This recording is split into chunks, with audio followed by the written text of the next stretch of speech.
And we're live. What's up, dude? How you doing? You ready? You ready for another podcast of That's Movies, brother? Hey, little mama, let me whisper in your ear. That's Welcome back to another episode of That's Movies, brother. Today we're going to talk about movies with the brothers Mans. You remember when I said that to Daniel Marevka and Tyler Gillette. Thank you, Matt Eisman. I will now do my best Akbar Gajamila Mila impression, except I can't because I will get canceled. my brain here.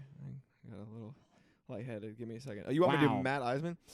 Welcome back to That's Movies, brother. Wait, I had a Matt Eisman impression. Now I've forgotten it. Hold on. Well, it's American Ninja Warrior. Right. American Ninja Warrior. Welcome back. Well, no, That's Movies, brother. Well, you know, Matt, you can get him to record that for us, right? Yeah. Let me see what I can do. Honestly, that'd be amazing. What I can do. For at least one episode. I'll see what I can do. That would be amazing. Holy shit. But to do that, I need to send him our best impression, so give it a go. American Ninja Warrior. No, but you gotta I know, say I haven't Movies, done brother. it. Oh, fuck, yeah. Now I have to do an impression of him doing himself for a thing he's never said. Fine, you can do American Ninja Warrior, that's fine. Can you edit in a better impression? Tonight. That was it. On American. Tonight. That was so loud. I know. We're playing around with some new gain. Tonight on American Ninja Warrior. That's pretty much it. So, man. Wait, Akbar, he always just comments on people's, like, individual muscles, doesn't he? Individual muscles. Yeah, he's always like, look at those shoulders. Look at the pectoral macularis on that Wow. man. Am don't I wrong? know muscles. I feel like the 4 times I've seen American Ninja Warrior, that's what I always remember him saying. Just randomly commenting on, like, man, look at the shoulder blades on that guy. Keeping those L's. He likes to say keeping those L's. Keeping those L's? What is his obsession with the letter L? What does that mean? You really don't know anything about ninja, do you? No. On like it like lockoffs, like keeping. Oh, but you don't want to do that. That Depends on uses the more, obstacle. I guess so. Because that you have to you want to just hang, bro. Depends on the obstacle. This isn't a ninja podcast, all right? Keep that shit out of this. Just kidding. But Matt, please. All right, so Is this one making it in? Tonight. We'll see you next time on So Why don't you how you go like doing, dude? went into dying Yoda there at the end. All right, I have a question for you. Okay. Before we jump into movies, you know, Uh-huh. I got a question for Uh-huh. you. And I thought I had it pulled up on my phone, and I don't, which means you might never find out what that question Cool. is because I don't know what to look up. This is content. Yep. All right, so your turn. What do you got while I try to find this? There is something I wanted to tell you. So I think I've mentioned briefly on this before, getting back into the old exercise game. Woo! So I can stop being fat. Yeah. Look at all that. Fat. So one thing I've started doing, because I don't know about you, right? But like, the worst part about exercising for me is like starting. What? You said exercising. It was know. Bob exercising to me. Listen, I just started. I don't know how to say the word yet. We'll get there. Is like, starting the workout, and I feel like a lot of people use pump up music type of a thing, like to listen to like heavy. We're gonna get copyrighted. You really think? Yeah, you think that was good enough? Wow. Okay. Okay. But you know what I mean? Like, I feel like a lot of people listen to like, I don't know, like heavy rock or metal or like, heavy rap, like trap beats or something like that. You know what I mean? Yep. But that doesn't really do anything for me. 'Cause like my music taste is usually like, it's kind of soft. It's like a lot of like classic rock shit, like not stuff that like gets you pumped up to like and angry. So what I've started listening to get into like the mode of it is like kind of like horror movie soundtrack / like intense sometimes like game soundtracks and stuff like that. Because here's so my you thought want a process. picture Okay, that you're like running away. kinda. Yeah, that's exactly it. I'm trying to engage the fight or flight response and use that towards either sounds exercising or like running or horrifying. whatever. When I But run, it's a thing, right? when I exercise, I don't want to constantly be like, like sprinting, constantly looking over my shoulder. But you know that app that got really big like a few years ago or whatever. the TikTok. Run, Jesus Christ. The Run Zombies Run or whatever, where it's literally it's like a game that you Oh. play by running, where there's like they're Wow, talking what and they an make. explanation. Well, okay, I wasn't done yet, but that's basically it. Where you have to like. You're basically pretending in almost kind of like audiobook form that you are running like away from zombies to like drop off supplies and like you're in like a zombie apocalypse type thing. And if you don't run fast enough, like you don't meet your goals, the sound of a zombie horde behind you gets louder and louder. Yo, you listen to zombie hordes. I don't do that. Dude, one day I'm gonna find you. I'm gonna somehow. One day you're like, I'm going to the gym. When you get a gym membership, I know you're kind of doing a lot of stuff at home. Yeah. But if you ever get to the point where you get a gym membership, wow, that and would then be the day. you're like in the gym working out. I'm Yep. gonna find out what gym. When you go, I'm going to the gym. Be like, cool, man, have fun. And I'm gonna meet you there. I'm gonna sneak up on you in the middle of a workout and be like, like behind you, and you're gonna lose it. The funny thing is that like some of the stuff I listen to will have noises like that are going off. It's like a lot of tribal drums, and then in the background you hear like. It's weird shit, man. I'm not gonna lie to you, but something about it does get my heart rate going, so it works in a You're weird gonna way. have a heart attack while running because the running is gonna get your heart rate up, but then you're already gonna have a high heart rate before you even start. Yeah, I don't know. That's how you saying. push it up to pure exhaustion. My right heart there. is kind of like a. You know the flight know, or flight you have when you get really scared of something and you do a quick reaction or, Yeah. or like run or you do something, even if it's just like 5-10 seconds to like Right. get away until you realize Mhm. I'm good. Yep. And then afterwards, how like you just feel spent. But imagine doing that for a whole workout. Yeah, because like literally, the first time I tried it, I was doing it on a run, and my run goes through a patch of it's a wooded trail, that goes into a lake, and the wooded trail is like probably like 75% of it, and I did it at like. It was a later run, so this was at like 8:30 or 9 p.m. So it wasn't dark, but there's no lights back there, so it was like dusk, and I was in the woods, so it was like all covered over. So Right. it was pretty dark, and I was playing that crazy boy music. And I'll tell you what, it's my fastest time. So there's something to it. Maybe it has the fact that you're exercising now, and so your latest time is your No, fastest time. that was like my second time running from when I started, and it's my fastest time. And then you haven't played scary music since? No, I have, but it has. So then I it has guess, nothing to do with it. No, You were just really motivated to start, and now you're like, well, now I'm It's going. just- I'll just take it more easy. Recently, I told you I had that other problem with my calves hurt. Yeah, because you're what? Explain that to me again, please. Well, the inside of my calves hurt. I think it's probably just because I didn't stretch enough. But my running theory was that I got fatter, and so now when I run, my calves are like my shock absorbers, and they're not used to having to take the weight of my body slamming into the ground repeatedly for 2 miles. So You talk like you're like 500 I pounds. know. Like you're just way off the rails, which is not the case at all. Yeah. So you need to get better at running then, Do you listen to music when you do your shit? Whatever you do? I can't remember. If I'm running, I listen to music. Yeah. What kind of music? Ooga booga scary music? Ooga booga scary music. It depends. It's more usually, hype up, like upbeat music. Like Pretty upbeat, stereotypical. like poppy? Because, like, I don't know. I feel like you have to use anger for exercising. I don't use anger for It's not like I'm exercising. actually angry while exercising. It's just that I'm trying to, like, trick my brain into that mode, right? You know what I mean? Yeah. That makes sense? So Yeah. I'm not actually angry, It's but like when I'm you, trying like, to when you start invoke. slowing down, you just kind of like scream at yourself like, ah! Yeah, exactly. That kind Ah. of stuff, right? Yeah, you're trying to like trick your brain juices into releasing the right one, so you'll act better. And like pop music, Bruno Mars can't do that for me. Sorry, Posty Malone, not working. Okay. Can you get off your phone? No, I We're can't. I recording was a really podcast. trying to find this thing, and I just can't. So I'm gonna have to save it for the next podcast. You want want to talk about the Joe Rogan gamer rant? If you want to talk about the Joe Rogan Gamer Rant, then we can talk about Yeah, I know you want to talk about it.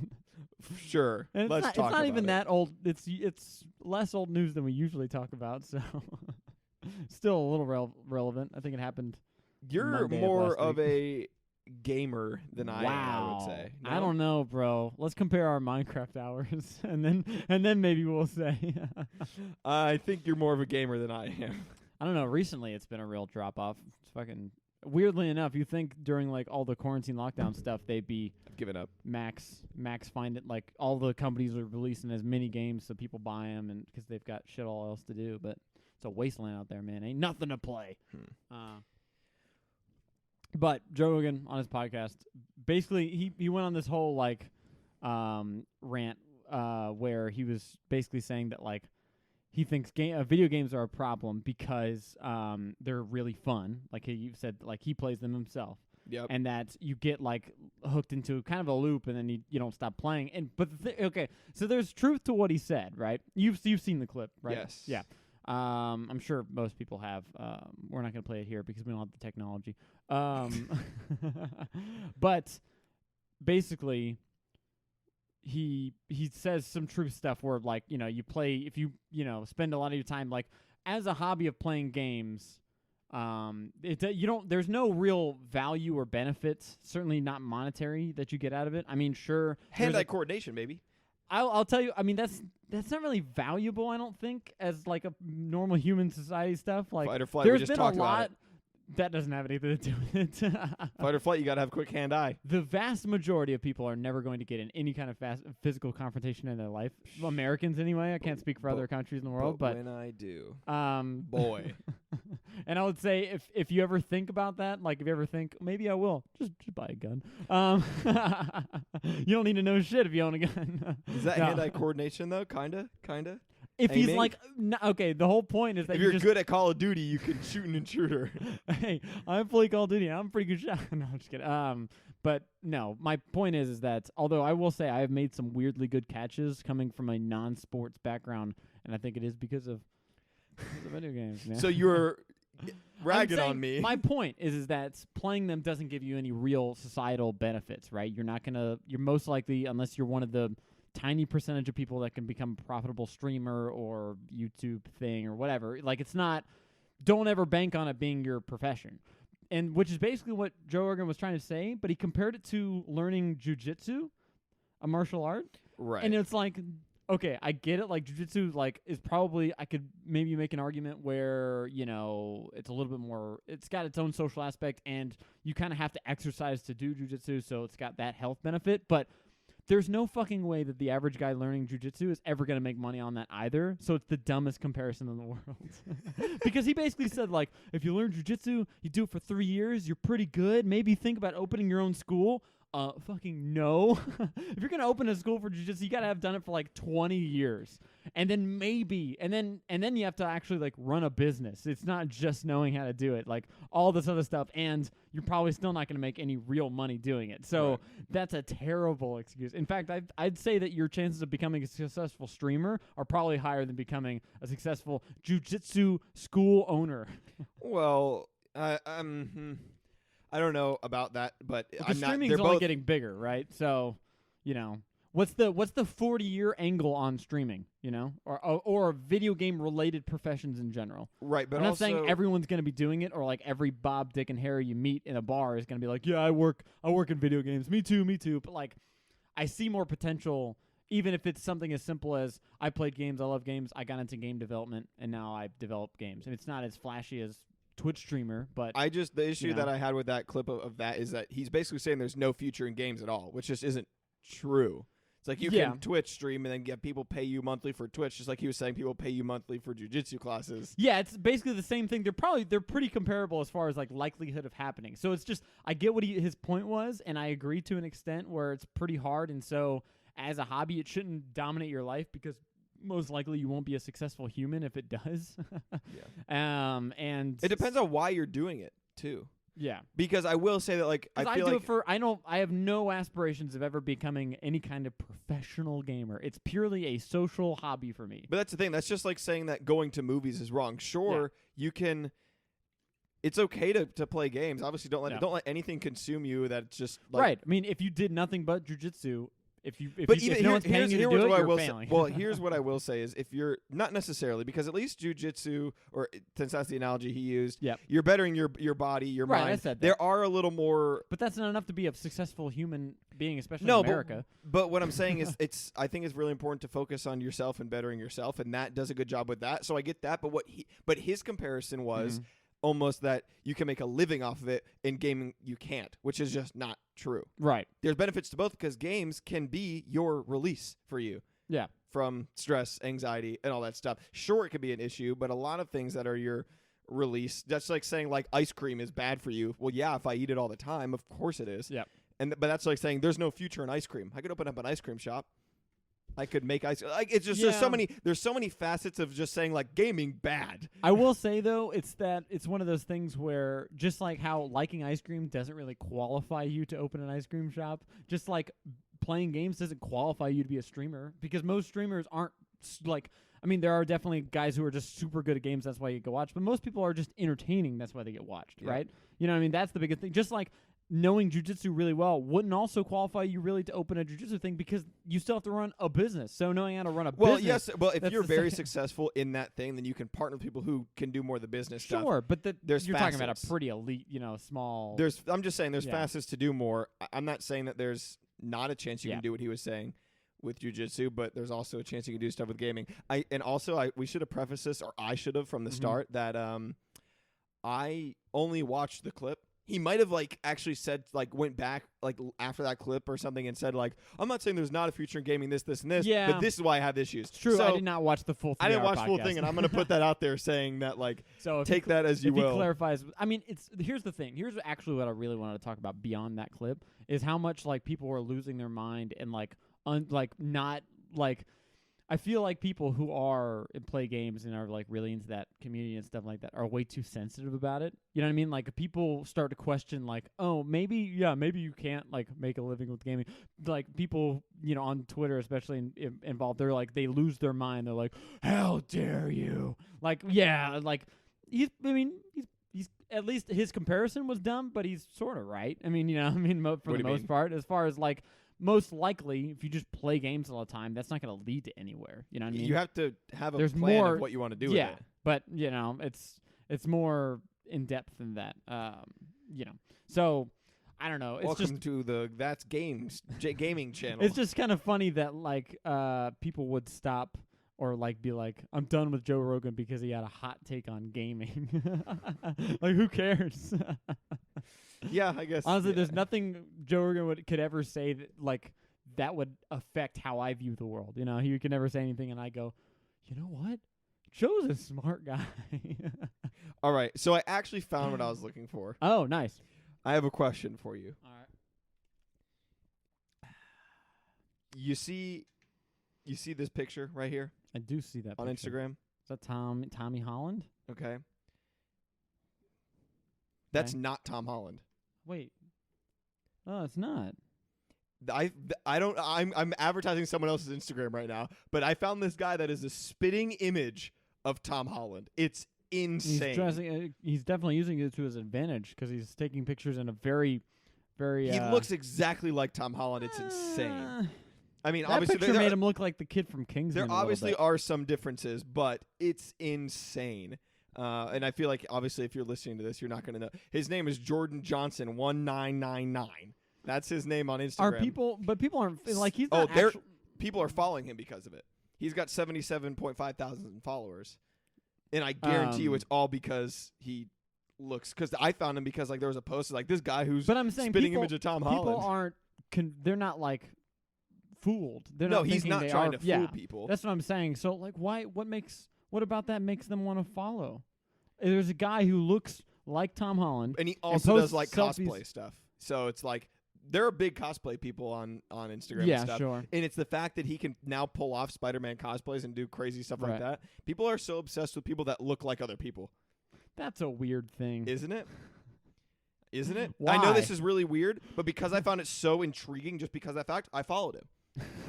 But I'm not obsessed with, you know what I mean? Like, I'm not like upset. I'm just like almost curious. Dude, Like, you can't stop talking but about well, part of it is like I follow some cosplay people, so that was also part of the reason because he does some cosplay stuff as well. I just thought like it was cosplay women. Like and a huge and thing stuff. too was I followed him so I could show you as well.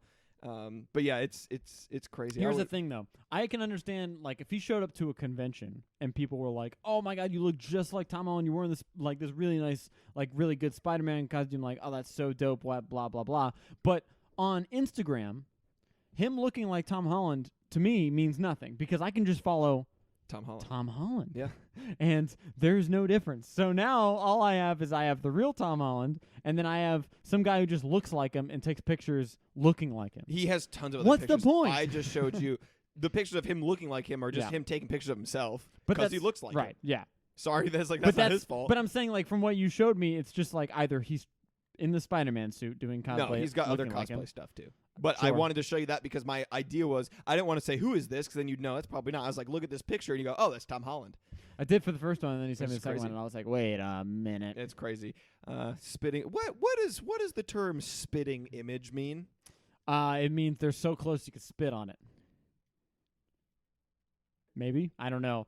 those little phrases Don't are look it up. oftentimes Don't so look dumb. it up. Don't look it up. No, because we got to try to figure this out before we look it up. Okay? That's my guess. Spitting image. That's my real I feel guess. like DNA comes from. You can get DNA from someone's spit. DNA comes and from spit. they're so DNA is spit. Like our DNA is just spit strands inside of us.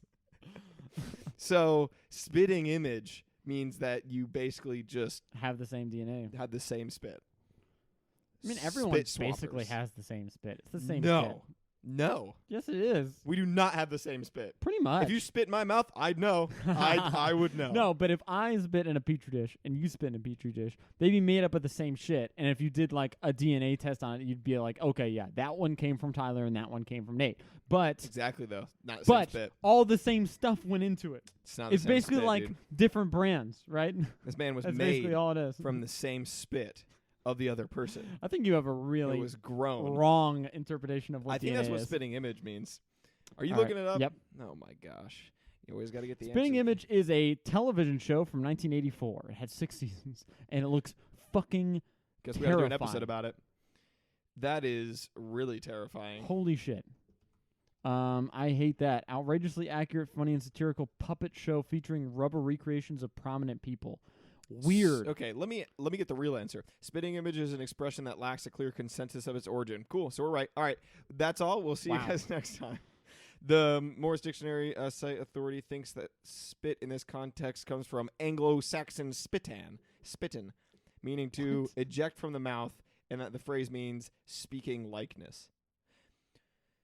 So, anyways, movies this Yeah, this they week. are always dumb, man. I always hate looking up those stupid. Well, you wanted to look it up. So, getting into a little bit of movie news here before we jump into the movie. Amy Adams is playing in a movie called it's called like Dirty Bitch or something like that. I'm sorry, what? Night Bitch. There we go. Is that like a spin-off parody of Nightcrawler? She Except wasn't she in walks around and Nightcrawler. is just like awful to people. She's just like, get out of here. I hate you. You're ugly. Is she Just a walk mean around girl? insulting people. That's what I want to see is a movie of a superhero-esque heroine is the right term. Of just her going around and insulting people. You down for it? Sure, man. Let's do it. Let's get it going. Why do I No, that's think the movie. That's the movie that you were talking about. I honestly can't Find find any what other it's information about. about it. Wow, what an enthralling movie podcast we have. There's a movie coming out. It's called this. Yay, movie news. I think it may be a show, actually. I don't know. What you got? So apparently, in this article that I found, Disney and other studios offered Universal VOD. I don't even know what that means. Is that Video bad? on demand. Cool. Deal by AMC Theaters. Oh, like the Universal thing that they were gonna do, like they'll release in theaters and on VOD at the same time type thing. I guess so. So it's basically saying that AMC Theaters extended their newly formed deal with Universal to other studios such as Disney as a result of the pandemic, and the movie industry has been seeing changes, blah, blah, blah, because Universal made a decision to, send the movie Trolls World Tour to video on demand instead of waiting for a theatrical run. So other studios followed suit, and I guess that's happening with other studios now, that other studios are going to be doing that as well. And AMC's buckling? I guess. I mean, because originally they said, okay, we're never going to play any Universal films if you're going to do that. So the terms are slightly different for the deal. AMC would receive a 20% gross revenue from the rentals and would have a 2% less for each film that it distributes. Disney's worried that the shortened theatrical window would impact the profitability of their family films. So I'm trying to figure out I didn't even know they made a deal, that AMC made a deal with Universal, because I thought that they just said, we're not showing your movies. From last I heard. Right. And so now it sounds like other studios or production companies are getting behind it.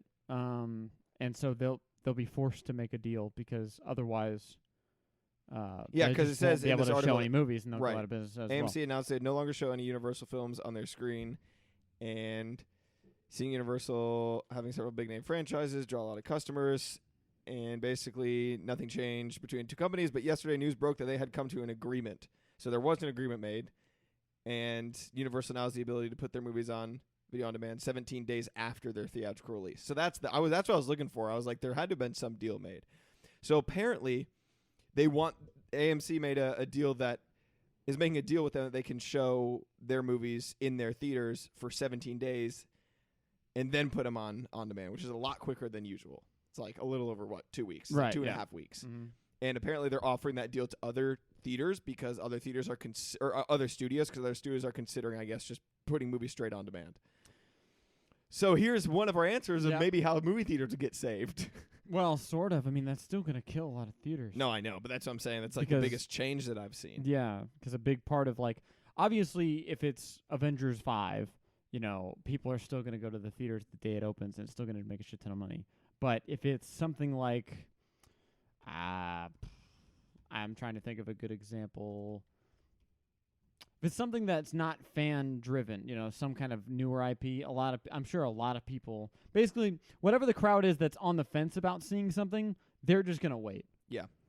So that's going to hurt a lot of theaters, especially since a lot of where theaters make a lot of their money is on movies that have been already in the theaters a while that people are still trickling in and watching. You know what I mean? The 4th, 5th week of a film, that's a lot of good direct money to the theater because they get higher and higher percentages. We talked about this in the other and episode. it looks a part of this deal, the percentages would change a little bit, maybe be a little higher because it's in there less. That could be a way to do it as far as the theater. I don't know why the studios would give that away, but if the theaters got more of the ticket sale percentages, right.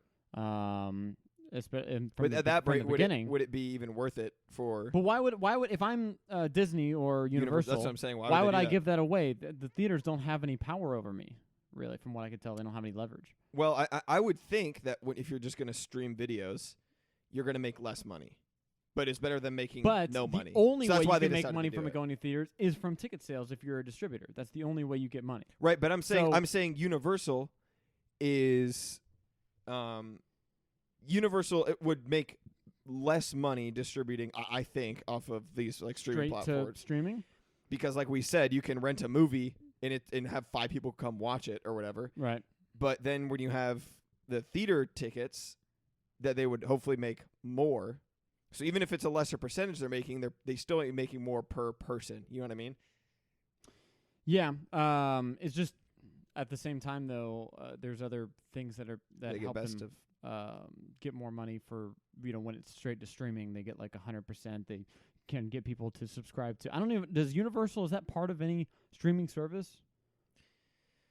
Is that going to be part of the new Peacock thing? Is that NBC Universal? Aren't they together? I don't know. I think so. Yeah. I don't know if it's actually going to be a part of it or not. But I don't know. It's just interesting. What did Trolls World Tour go out on streaming? Was it just for rent on all the I would assume. I don't know. Yeah. Okay. But it might be like for something like Disney, though, it might be more beneficial for them to just shoot it straight to their streaming service. And does that mean after 17 days the theaters can't show it, or they can still show it, but it's also available on demand? That's what I don't know. So I don't know. That's all I know right now. Yeah, but I think probably, it's more of a we'll sit and wait and see what happens. On the next little bit of movie news, the last thing that I have here is remember that movie that we were talking about, Tom Cruise making a movie in outer space, the first movie filmed in outer space. Oh, remember we talked about that many episodes ago. Yeah. So apparently, I was going to say reportedly, portly. Yikes! According to the internet, Tom Cruise's film is going to have a reportedly $200 million budget. Okay, that's pretty average for That's a big pretty blockbuster. Low. Yeah, that's what for I'm saying. going to space. Yeah. Because I looked up how much it costs to send astronauts into space. This is NASA, and apparently, I think we mentioned this before when we were talking about this, but Elon Musk is partnering in the venture. Made the connection with NASA for the filmmakers. There's no details on the plot for the movie yet, and no word on the co-stars, who they're going to be joining him in space. But the budget is reportedly going to be $200 million. I think that means for the film, as far as what I'm seeing, to secure $200 million budget for the film being shot in outer space. So that's not even just the space budget. And according to what I've found, research on how much it costs to send astronauts into space, is it's $81 million per seat. And that NASA said it costs an average of $450 million each mission to launch a spacecraft. Yeah. That is over double. I don't know if that's NASA. It's the government. They spend a lot of That's money. why I'm saying Elon Musk and I know that SpaceX isn't dropping $450 million on a space. But it said launch. Musk is partnering with NASA in some way to make it happen. Yeah, that's what I'm saying is that they'll do it in a more. First of all, I'm sure that they'll just kind of tag along with an already launch. As far as I know, NASA hasn't launched in 20 years. All the launches that happen are from Russia and China. Yeah, they go up to the ISS. Do you think stuff. this is going to be the next Mission Impossible? Man, it's kind of gotta be, doesn't it? That would be dope. I'm down. Go to space for the next Mission Impossible. And what I will say too is Gravity, the movie with Sandra Bullock that everybody loved, and I'm sure it would have been so much better if I actually saw it in theaters, like the visuals and all that. But it was cool for a minute, some of the visuals, but for me it didn't really hit because I felt like I was just watching Sandra Bullock be like, float in space for 2.5 hours. And it just got old and boring. But this, hot take. If I know it's actually filmed in space, and I'd say it actually looks like it's filmed in space, but you might not be able to tell the difference. I don't know. But if I know it's filmed in space and go to this movie watching this, I will probably be on the edge of my seat. Do you think that Tom Cruise is just trying to use this as an excuse to ascend to the final level of Scientology? Yeah, he's not coming back. He's just going to fly straight into the sun. It's going to be the final scene that they'll maybe not in the movie, he's the going order. To cruise into the sun. It might not be the final scene in the actual movie, but it's going to be the final one they film. So when they're done, that's a wrap on Tom Cruise. He's like, yeah, see ya. Just pushes off from the spaceship and just floats towards the sun. And you can see him for forever, just try to float toward it. That's a wrap on Tom. Bye. And as he gets closer and closer, then randomly you just see as he bursts into flames. You do realize how far it is to the sun, right? I know, but I'm just saying. We don't know how close we can get. If he pushed, we don't know how close we can would get. never be alive. It's like we can't go to the moon if it's on the other direction towards the I sun. mean, to be fair, unless something else hit him, he would make it eventually. That is true. If he went directly towards the sun, you'd have to angle that. He'd have to get his protractor out and be like, the sun. Nah, you could probably eyeball it. Sun's really big. All right, we'll line you up, Tom, and there you go. Have fun. I guess wouldn't it would pull him in through a radius, so it'd be pretty hard to miss the sun. And then he's gonna get close enough and then burn into flames, but then those flames are gonna slowly turn to stars as they disperse through space, and the universe is gonna become Tom. We're gonna be living in Tom Cruise's universe. He will be ascended to the point. We have been, my guy. Ascended to the point where he just controls all. You know what I mean? We're just all along for Tom's cruise. But I'm just thinking that $200 million is not enough for this movie. From what it sounds like, because first of all, from one of my first thought about a movie set in space in the modern day, it makes me go, what's the point? Because you could make even for $200 million a movie that looks like it's been filmed in space with CG. He just wants to do it, man. Exactly. That's the thing, is that it's for the publicity of it. So I'm thinking that someone else is basically ghost paying for the actual mission for some kind of advertising thing. Like maybe that's Elon's role in this. He's like, yeah, I'll send you up on a SpaceX thing, and that way we'll have SpaceX flew Tom Cruise for the first space movie type And obviously thing. Tom Cruise just wants to do it, but on the other hand too, it's going to be something that like it is going to be groundbreaking, and they always want to push the limits with What stuff if it's like shit? What if it's just really bad? that. That would be horrible. That'd almost be kind of funny, honestly. You know what But else with might Mission Impossible's track record, if it is a Mission Impossible movie, it's doubtful. it'll be pretty. Yeah. You know what else might be complete and utter garbage? Doctor Sleep. 'Cause We're that's going? what we're talking. I'm going. We're I'm going. in. Yeah, we've it's been going about for time. quite a minute here. Yeah, So quite a minute, almost a full. Man, So this week's movie is Doctor Sleep.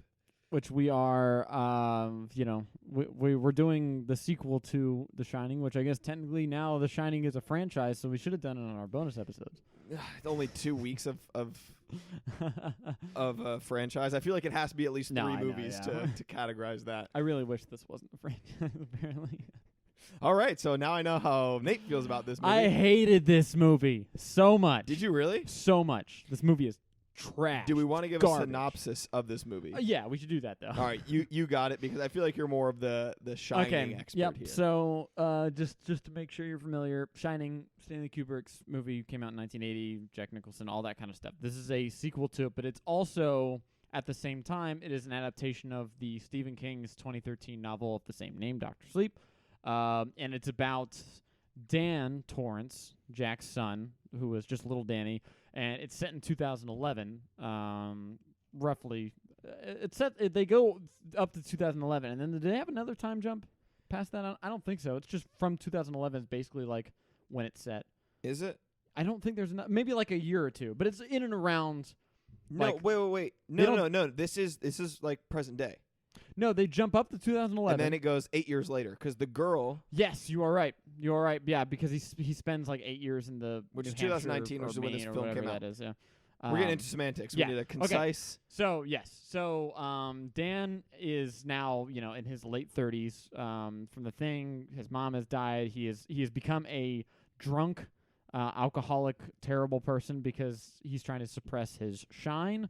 And all the kind of ghosts and stuff. The Overlook Hotel has been shut down, but since it's been shut down, the ghosts have the spirits of the Overlook have nowhere and no one to basically haunt. So they're reaching out to Jack or to Dan, kind of across time and space. Now, so Dan's an alcoholic, and he's trying to get his life back around and together. But at the same time, there's this psychic vampire cult, right? Called True Knot, that has been alive for thousands of years, apparently, in some capacity, and they stay alive and they feed off of the shine of children, and that's what keeps them practically immortal. They still eventually die, but it takes a really, really long time. And so that's basically Dan gets wrapped up in a plot to take down this cult of psychic vampires.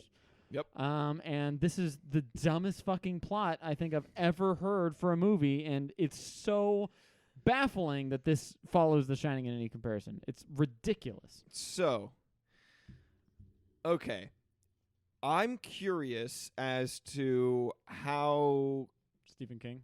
crazy different this was from the book, Doctor Sleep. It is a little bit different because it's trying to be both. Now, I haven't read either books, Stephen King books, but I'm already starting to get the vibe that, like, based on his reactions to things and based on what I know about the books, that I like people's movies about Stephen King's books more than I would probably like their actual books. Because, like, Shawshank, The Shining, even the It movie, like, I don't know. From what I know about the books of those things, I don't like the direction that Stephen King actually took them in.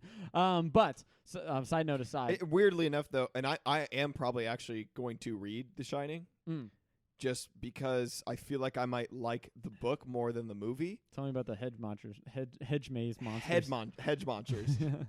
But I want to get this clear too. I say that in a way of like I might like the book better than the movie, but I didn't hate the movie, and I feel like I maybe came across that way when we did the episode. But I want to clarify that I did not hate it.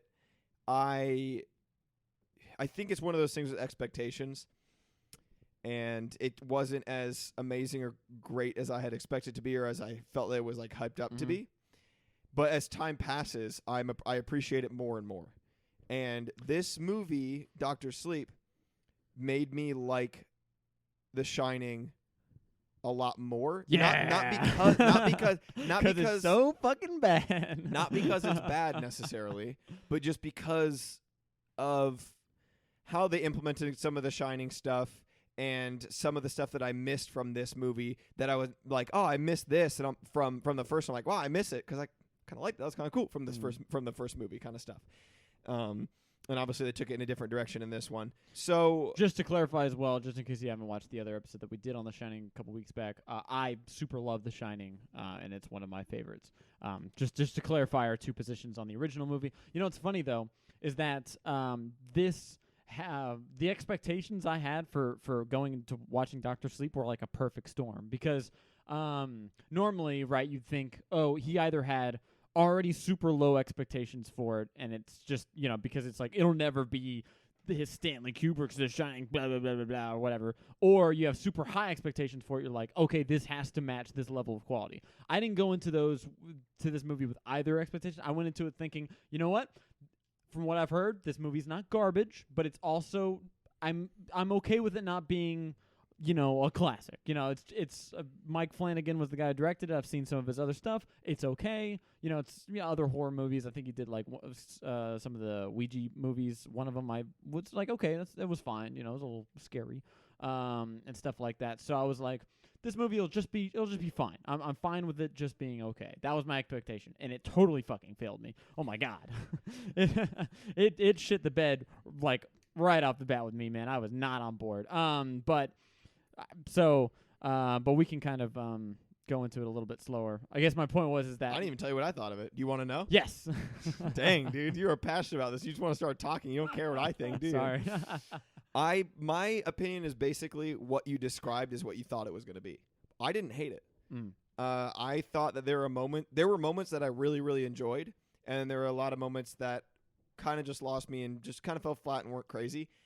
But I really did enjoy, and maybe you hated this part.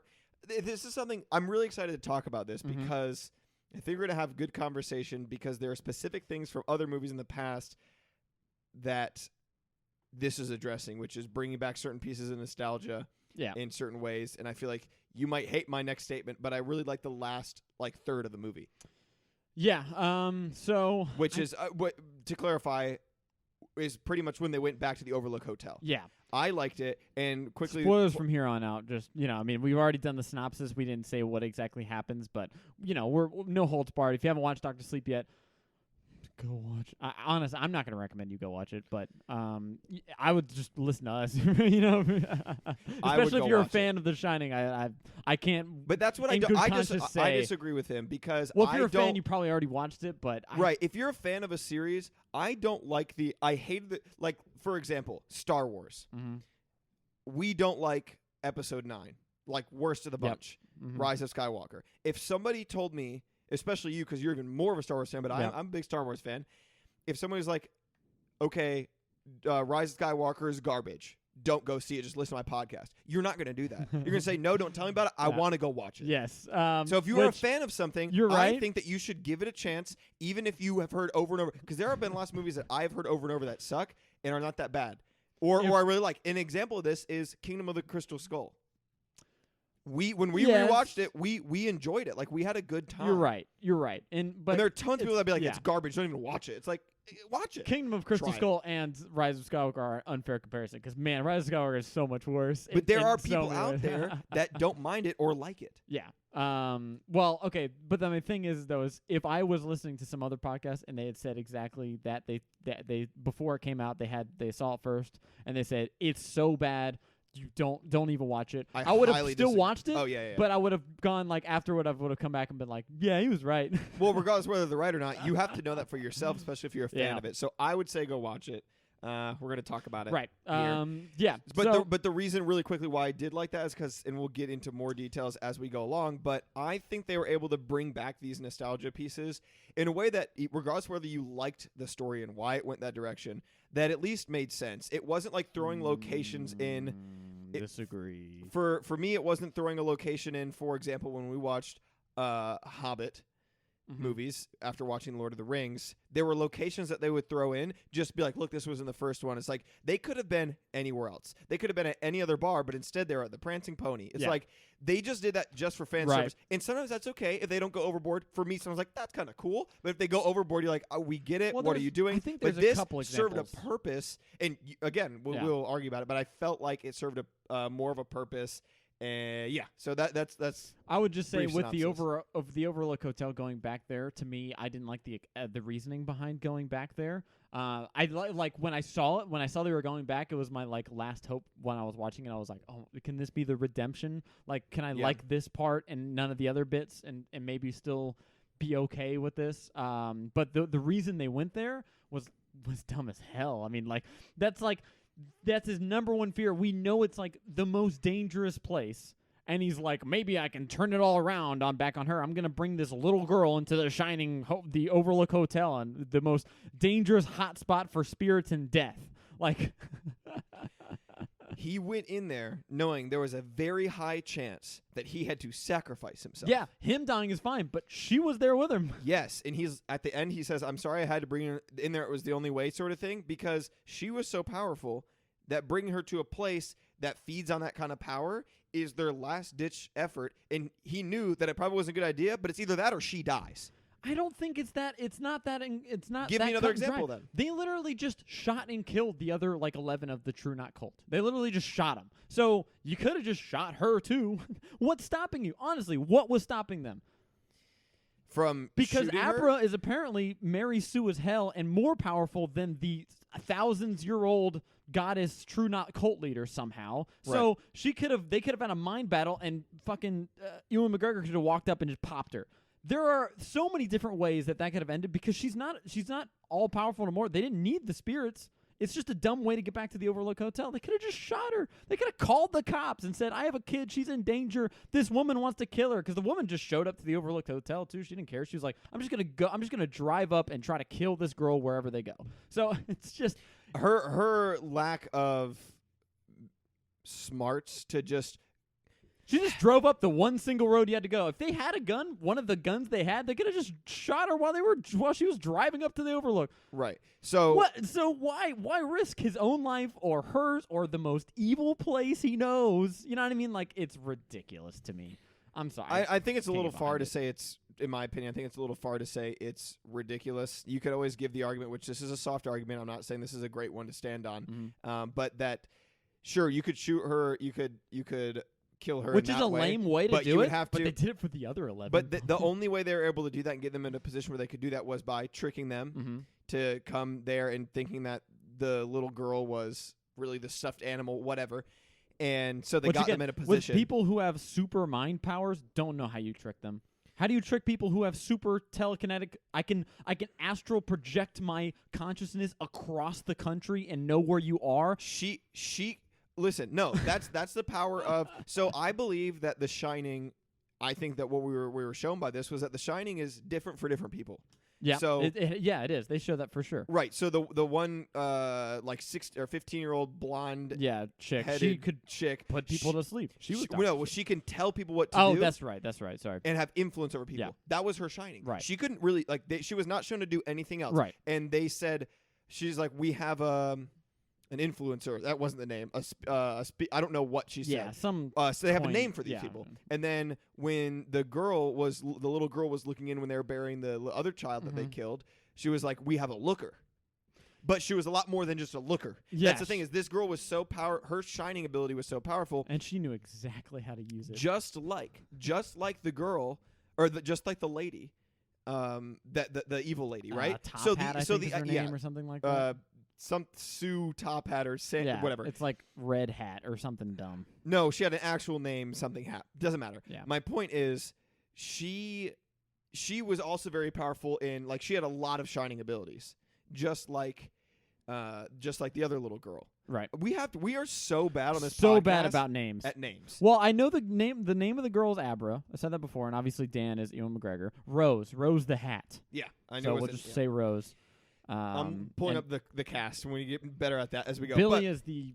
so other here's guy. my thing: is Rose is also very powerful in The Shining. Mhm. She has lots of shining abilities, just like Abra. So the idea of just being able to get her to a place where you can just shoot her is But a they lot did that. less likely. But they. Like a lot. But it literally, you can watch it in the movie. She just pulls up to where they wanted her to go. But that's what I'm saying. Is that's why I said at the start of this a few minutes ago. I said it's kind of a weak argument to stand on.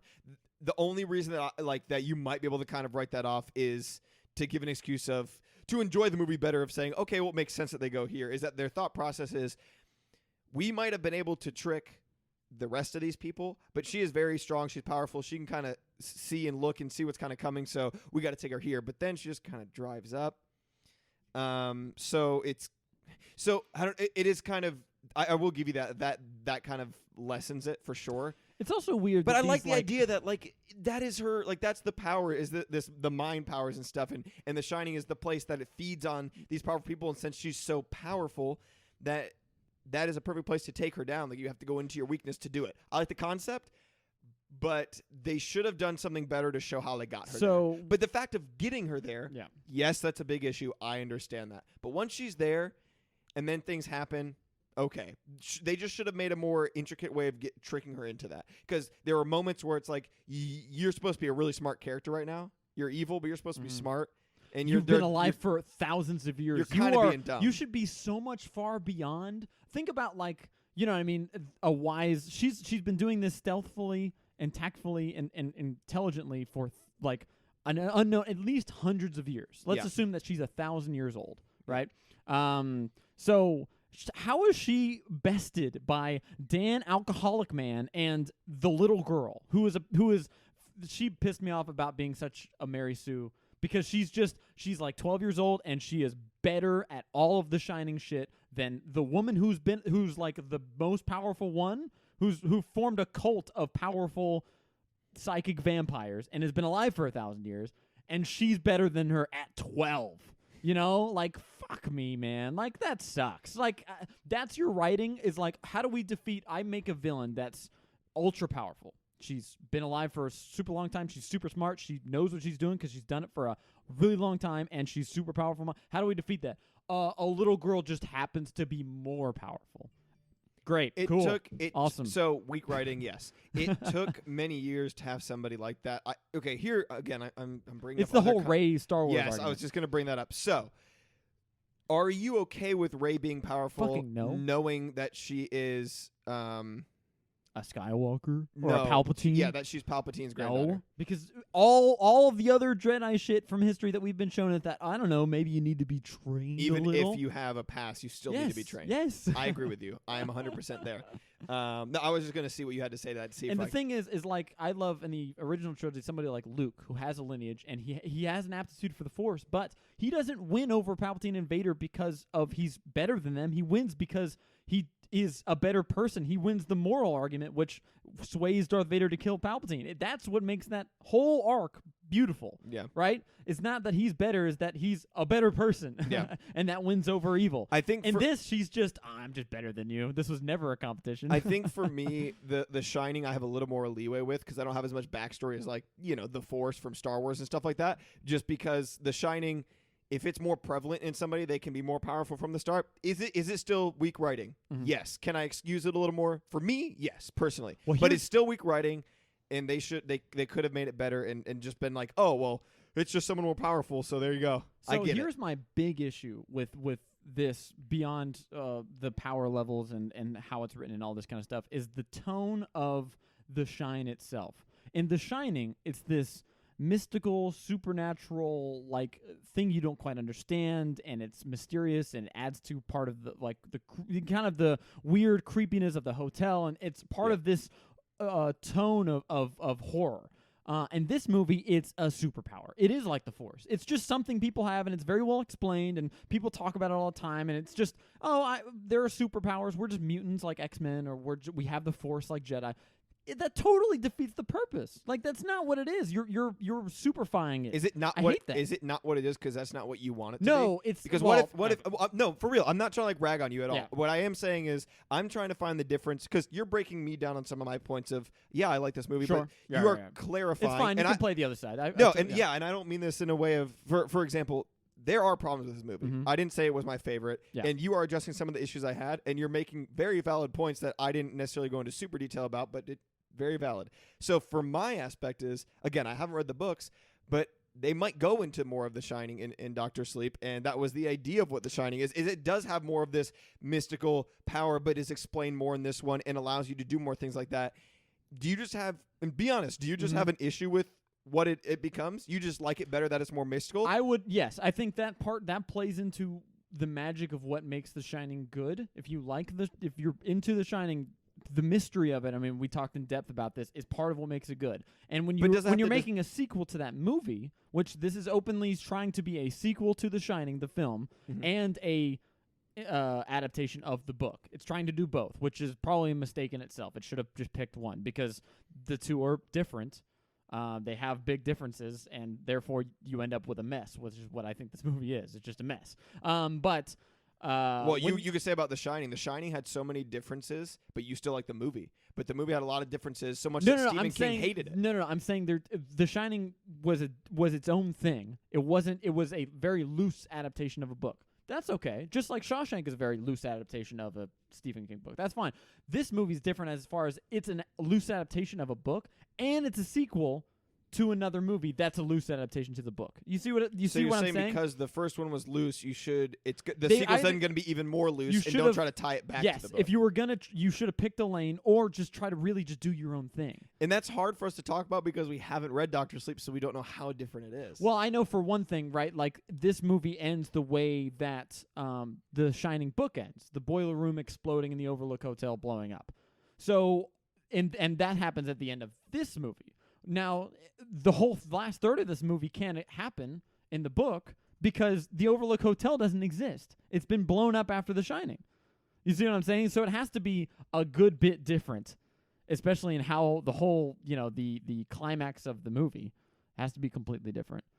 Maybe they just shoot all of them in a dumbass, weird shootout thing. So just really quickly, I was looking up differences, and it says one of the biggest differences between the film and the book versions of Doctor Sleep is the absence of references to Kubrick's version of The Shining. In King's Doctor Sleep novel, the Overlook has burned down, and the True Knot has built one of their campgrounds on that still evil land. So they built one of the campgrounds where the Overlook was, so they know about it. Whereas this one, apparently they have no idea what the hotel even is. You could probably still do some of the stuff from the climax then in that thing, so it might not be super different as far as I thought. But, it's certainly, I know that this is verified from interviews with the director and stuff like that. It is trying to be both a adaptation of the book and a sequel to the movie The Shining. Right, so, and actually, I'm sorry to cut you off again, but there is another thing about it where it says, while the film Doctor Sleep is intended to be a direct adaptation of the sequel novel, the director said Doctor Sleep still acknowledges Kubrick's The Shining in some way. It's an adaptation of the novel Doctor Sleep, which is Stephen King's sequel to the novel The Shining. So, yeah, it seems like they took the book, Doctor Sleep, and then first said, let's adapt the book. And then and then said, okay, cool, now let's make sure we put in the references because The Shining movie is so famous. If you're making another movie, I can see studio exec, you can't just ignore The Shining. Well, as I would assume that director would want to do that. Would want to still tie it into the Shining movie as well. If I were a director and I was doing this, obviously I would just do it purely as a sequel to the movie The Shining because I don't have any particular love for Stephen King. So, Mike Flanagan, or the director, I feel like he must have had some kind of weird association where he was stuck in this catch-22 where he wanted to do right by Stephen King's novel because Stephen King famously hated The Shining the movie, but also wanted to do an homage to the movie The Shining and or at least tap into the fan market of Shining fans. You know what I mean? What? Okay, this is super interesting. I found another article Yeah. Sorry, I'm kind of like also researching at the same time, but I think that this is definitely going to add to our conversation here.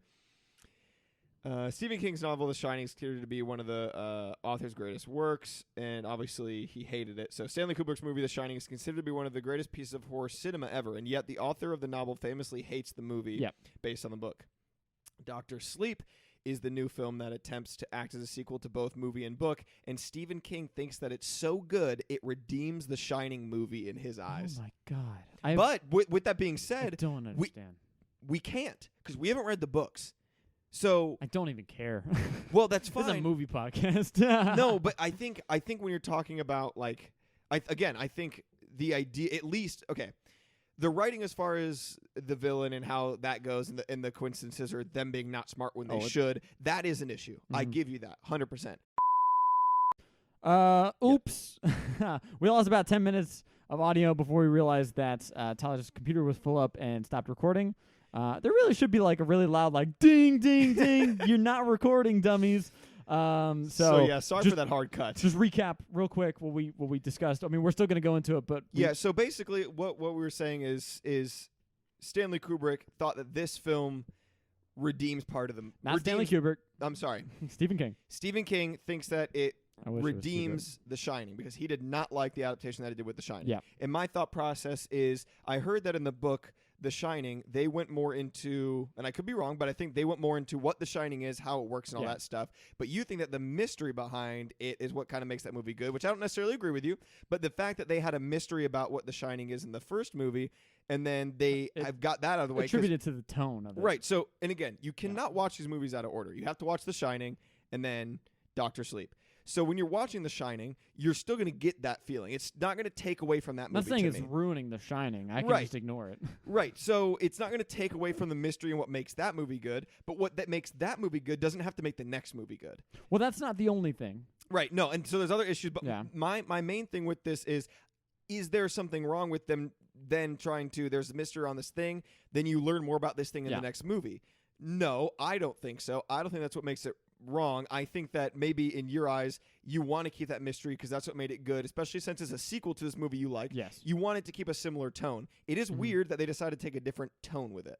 I will give you that that it's definitely different that they're doing that, but it's kind of interesting. I think that parts of it didn't work for sure, but I don't think the idea they wanted to explain more of The Shining was necessarily the problem in my eyes. I do think that good horror comes from mystery. And in a lot of cases, it's not necessarily what you have to do to get people scared, but you are making a bigger mountain for yourself. If your goal is horror, then you are forcing yourself to climb a higher mountain when you purposefully take the mystery out of some of the creepy elements of your story. You know what I mean? If you in Jaws saw the shark, immediately the whole thing and everything it could do, where do you have to go from there? You know, there's nowhere but down. You're at the peak. So that's kind of the idea. Is that, and so if they had dropped the mystery, but this movie was still creepy as fuck, then I would applaud them. Good job. You climbed that mountain and we're still able to make a good horror film. Now I guess I don't think they did that. There were parts that I thought was still kind of creepy but didn't work for you, like when he woke up next to like that lady who died. I don't want to say his ex-girlfriend, but some lady hooked up with. Or something. He had the one night stand. It was when he decided he needed to change his life. He almost stole money from her in the beginning. Yeah. And then he rolls out of bed and she kind of comes up and is like all gross, like the lady in the bathtub from The Shining, kind of. Yeah. That is creepy. Like it was creepy, but it didn't quite work for you. There weren't as many moments of that for sure. Mm-hmm. But then I kind of raised the question of, do genres matter? And I think that what I mean by that is going into a movie, knowing what genre it is, helps to decide if you want to watch this kind of movie, what you're into. But what I really mean is, does either sticking to a genre or having to categorize things in a genre, does that dictate if a movie is good or not? Should you be able to go into a movie, it not be confined to a genre, and then you can decide what that genre might be after you watch it? Yes, and like I've said, this kind of goes along with theories of death of the author, where our audience interpretation is all that matters when you're consuming any kind of story, and so you can come to your own conclusion. You could watch any old movie. You could watch Toy Story and see it as a horror film if you wanted to, if you could come up with that justification, Sid, something like bro. that. You could, bro. Sid, bro. Honestly, yeah. that movie creeped me out as a Boom. kid, watching all the creepy toys There's pieces probably together. there's probably a fan edit of like horror Oh, I'm Toy sure. Story or something like that. But yeah, so I think that that's possible. I just think that if you try to classify this movie as any genre, it fails at it. Didn't creep me out. I didn't care about the action. I thought it was lame, and dramatically doesn't work because Which I don't think it's a genre issue. That's more of a writing issue. yes, maybe for you. it's a bad movie, Or so it's plot going to be a issue. bad in all categories. So That's the we are point. saying that genre then really doesn't matter. Like No. that isn't what makes a movie good, which I think is kind of interesting because I never have really I thought think about it there's that way. there's some we've had this kind of argument though, is that there are some exceptions, like if a movie is a comedy and you laugh, like then comedy is good because it's a good comedy. It's apparent if it's trying to be a genre and Yeah. is bad at it. Right. And Yeah. maybe that's what you feel from this. Mhm. But I felt they were taking a little bit of a different route. They have some of the horror stuff with it still being a little creepy, even if it didn't quite work for you. Well, and a big But part they're- of that is that they made something that's unique, that of The Shining. It's a unique movie. You Right. have to at least admit that. And then they, to me, made it something very bland and something that we've been getting a lot recently. It And does they made it feel- superhero-ish. It does feel And I more did not like that. Hollywood-esque. Yes, blockbustery, superhero-y, Right. and that is not what the original movie was at all. And I can understand Excluding how the that would- books, that's Yep. not really in our discussion because we can't really even speak on the books, to be honest, because we haven't read them. But it turned this unique horror experience into a kind of a superhero movie, and I did not like that. And what I will say is I know we don't want to speak a lot about the books. I just think that it's interesting that Stephen King thinks that it redeems the first movie because I think in his eyes it's bringing more content of explaining The Shining. Again, I say this from not reading the books, from Yeah. what I've heard about the books, is that it's bringing in more content that was missing from The Shining into the world as far as what it is, kind of how it's used, all that kind of stuff. It's so weird. I'm thinking more and more about that, and it's so just wrong because think about like It. You know what I mean? Like, what makes It scary as far as its role in the in its film? It's a clown, which part of what makes clowns weird is that they're painted up, they're wearing makeup and all this different stuff, so you don't really know like who they are. And he's doing weird shit. He's in sewers, he's kidnapping kids and stuff like that. Like all up until the end of It, you're trying to figure out what's going on with this. What is this clown? This clown is clearly like not just a clown. You know what I mean? Like it's the personification Yeah. of fear. Of right. what- That is what it is. But the mystery up until that point is part of what makes it scary. But so you didn't like the new It, right? The second one I did not like. But I think But for there different there were a reasons. lot of people that that's good because that's something I think there were a lot of people that did kind of enjoy the new It. Maybe not wasn't amazing. I don't think it but- was as well received as the first part Right. one, but But you know what it is now. Yeah. So that doesn't. Again, I think that speaks to just because. part two was just too goofy. Right, but the fact that I say right, but I haven't seen it because screw scary movies. The fact that the mystery element is gone doesn't necessarily mean that it's bad. It's just how you present it. And I think Yeah. you didn't like the way they presented it. Sure, you can know more about The Shining and still make kind of like a mystery throughout. Like you're learning about it as you go instead of, Yep. I feel like maybe like you said, there's a lot of exposition of this kind of how it works, kind of just building block given to you. Mhm. And then on top of that, they presented it in a way that makes them more superheroes. Yeah. And Right. It just ugh. Ugh. We don't like superhero stuff. guys. No. In superhero movies they're great. And in good ones. If this was a superhero film, I wouldn't hate it as much as I do because it wouldn't be a sequel to one of my favorites. But Right. at the same time, I would just be like, I would still have the problems with the plot and the writing, and I still wouldn't really give a shit about the characters, really. I don't, it's a big thing. I think that's pretty much everything that was in the 10 minutes, right? I think we covered everything Yeah, that okay. we lost. So one thing I do want to talk about, this movie is called Dr. Sleep. And yes, that is I want to talk about this so that much. is a That's reference to Dan has kind of that's kind of a reference to Dan's arc, right? And a big problem with this movie, another one, is that Dan's arc, which I consider the main plot because he is the protagonist, has nothing to do with the conflict of this movie, right? Like, so Dan goes from alcoholic, person of trauma, and he through, he gets his life together and becomes a member of society and uses his shine. He doesn't suppress it. He uses it in a good way to help people. Yeah. And that's why it's called Dr. Sleep. And then that's the plot. That's the character arc. And then he is he's reluctantly pulled into the conflict with Abra, and with the True Knot, but that's Abra's fight. Dan doesn't even really want to do it. He just feels obligated. But I think that is the plot. Is that but he that's should, not part of his arc. But he should. So because he has, with great power comes great responsibility. Spider-Man, Marvel reference, obviously. But that's not his arc. Is great. I can't remember his name. I can't remember Billy, but it kind of is. Yeah, the chef from the first one. Is that his name? Oh no. The cook from the I remember first his Shining? real name. It's like Coster Scatman or something weird like that. He is the one character, the one kind of ghost that actually is helpful to him throughout this, who has the Shining. Because in the first Shining, he meets him, and he is what tells him. He's the person that actually says the words "The Shining" in the Shining movie, and explains to him of being able to speak to each other telepathically and all that stuff. So he's back in this movie to be his kind of mentor. I mean, he's been dead from the first one, but he's as a ghost. He's a ghost mentor. So I think that his arc is the fact that he is obviously supposed to use it for good, but at the end of the day, it's not just using it for good. It's helping others that have it to understand it and not being selfish with it. And I think it didn't get completed until he helped her, because he came back and he was like, you have to help her with this. And then you might feel, oh, it's more of an obligation because he feels like he has to. But he could shut him in that, like, in a box in his mind, basically, and not listen to him if he wanted to. But I think he realized,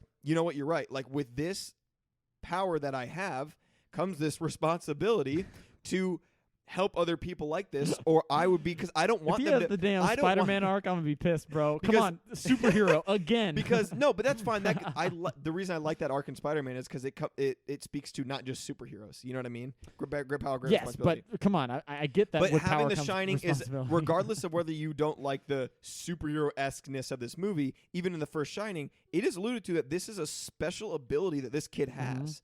But the thing is, he's found his purpose for using it, and it makes sense. And I like the Dr. Sleep aspect of him finding that purpose. And then you have this whole tacked-on action superhero adventure plot on the side that doesn't really play in. The Dr. Sleep, the issue of helping people kind of transition from life to death that he does as Dr. Sleep or whatever, that is a very real world. Like he's not doing that to other people with The Shining. That is how he's helping regular people, which is great. He's found that.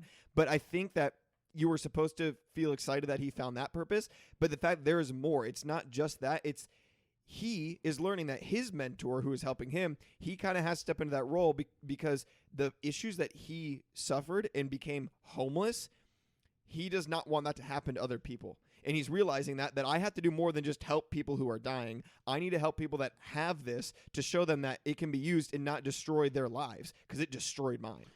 It's a great power, great responsibility. I get don't that. think there's an issue with it. Abra didn't really need any help. She is all powerful, basically. Even as a 12-year-old girl, if she made it to 20, she'd be unstoppable. She'd be president because she's, super psychic and incredibly intelligent and incredibly like Dan never, as a kid, when he had it, like it just happened to him and he wanted nothing to do with it and had no idea how to use it and no one had showed him. Abra, as a kid, immediately knows how to use it to an incredibly tactfully, like, remember my scene I'm really speaking about specifically is when Rose enters her mind and is trying to go through and find out stuff about her, and then it's like a trap that Abra has set for Rose in her mind. She's 12 years old and she's like setting mind palace traps with a 1,000-year-old demigod. But can I be honest? Loved that scene. It's visually interesting, contextually fucking dumb.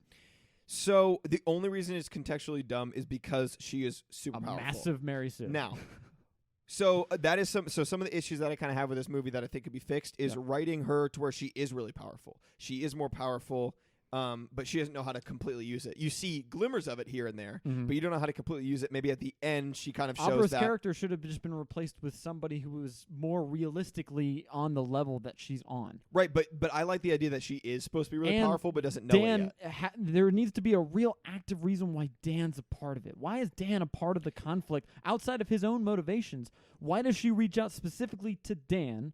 I mean, you know, it's not. I'm not bringing up like a coincidence thing, but what does Dan bring to the table as part of this fight? Abra, I mean, he's like barely really. I mean, he's nowhere on the level of the True Knot cultists or Abra, and all he brings is a car, a couple of guns, and another dude. That's his role. And if you're gonna have this psychic superpower hero battle thing, don't end it with, well, not end it, but have one of your big confrontations a shootout. Doesn't that suck? You know what I mean? That they shot each other, and that's how 11 of the 12 True Knot cult members died. No, because like you, I didn't care as much about these people. No, I don't So care get 'em about out of any the of way. them, but I'm saying like you're going to set up this big mental superpower thing. It's like if in the Avengers in Civil War, they went to fight and Captain America pulls a shotgun and he racks it and he goes, "All right, bitches, let's go." It's like, "What? You're Captain America, throw your shield, do some shit." Like, you know what I mean? Don't shoot a gun. That He sucks. shoots a gun in the first one, but Yeah, that's I know, but you know what I mean. Like Yes. when it's a big, big moment. Right. Like if he was fighting Red Skull and he like pulls out dual Uzis and he's like, "Bah!" Like that would suck, you know? That's not the thing. So why is the go-to? That feels like lazy writing to me. How does Dan help in this thing? Well, he's not a super psychic.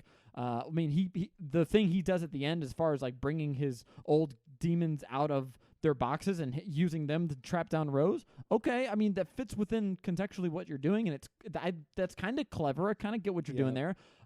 It's overall unnecessary because, as we've shown earlier, he could have just shot her. So why go through all the trouble of sacrificing yourself if you could just shoot her? But fuck it, whatever. And I think maybe as the audience, after she was so pissed off and then inhaled like all the canisters that, and like her wound on her hand healed, is like shooting her is not going to kill her now. Lazy writing? Yes. That's not true. Why would she be special? She had wounds, and yeah, but it's And shown then that they if you're dead, you're gone. I know, get but I'm dusted. thinking that like she's gonna pull off again. They didn't play it off very well because I think we were supposed to assume that like she's so powerful that now can't stop her. They didn't show that very well. Like they no, no, I know. I'm agreeing with that, but Yeah. I'm just saying I wish they had set that up better because I like even again. Dan's shown he possesses Abra in that moment that kills the other guy. Right. And I like the idea that they go back to this place because it's all about the mental powers and all that kind of stuff of like this is what's going to take her down is this place, the Overlook Hotel, all that. Right. I love the idea of that, but they should have set it up better. Which I think maybe is why I like the last bit of it, because once they got there I was like, sure, how they got here is not great, but give me some. Although give me some cool stuff. there is like anywhere from 5 to 10 minute like part of that before Rose gets there, or it's maybe after, but before she gets involved in the conflict, where Dan just kind of walks around and experiences all the old scares again. And I'm like, what are you doing? What's the point? What are you? He's not getting scared. Well, no, but he's walking around the hotel and he's just going through. He's like, it's clearly felt for the audience. Like, hey, remember the Overlook? Look here, there's room 237. Again, this is what I was You're in talking the bathroom again. This is what I was talking about at the beginning. Is the things that I think you wouldn't like, but I liked it because There's no point in the purpose for him to be doing. He was going through and he was saying, I had to wake up the hotel. Basically, I think that the hotel can sense that somebody was shining. All he needed were the thing in the boxes. Right. So wake it up. I truly don't understand that logic. So I'm wondering if he going through and waking up the hotel was helping to awaken the spirits that he locked up. But they're locked up because they're actively trying to get him. That's why they're locked up. But I think the hotel. If he opened the box, would they be sleepy? Oh, Dan, I don't want to eat ghosts right now, Dan. But I think that at the same time, the hotel is supposed to amplify them. So it's the idea of sure getting the essence of the hotel to be hungry as well as the but ghost inside meet of me him. in the middle. It's lazy writing. No, it is. Dude, I've met you in the middle this whole time. You have to meet me in the middle. You are on the far end, and I'm driving back. I am as crazy it is. I am meeting you in the middle because I want you to be on my side, and we both just shit absolutely on every aspect of this movie because I hate it. I know you do, but So, and I know you. So lazy writing seems fair. Like I am stretching here because it's dog shit writing. That's what it is. It's in my mind. Nope. I disagree with you as far as complete and utter garbage, but it is bad in a lot of moments. Again, once they got to the hotel, I liked a lot of the stuff after that. That's what I'm saying. At least when they were there, how they got there, it's a big issue. I'm not saying it's not. You know what's kind of weird, and I'm gonna start getting into like smaller things now that bother me about it, that aren't like world breaking. Oh, can I say something Yeah, before sure. we move on? I don't want you to forget. But what you were saying of reasons for Dan to actually be there were a lot less reasons for him to be there. Obviously, it was to get them back to the hotel. Mhm. He knows about it. That's a huge thing. Part of me kind of liked the fact that the main character had to learn stuff on the way. Like he didn't know how to he didn't know how to like possess somebody's like body.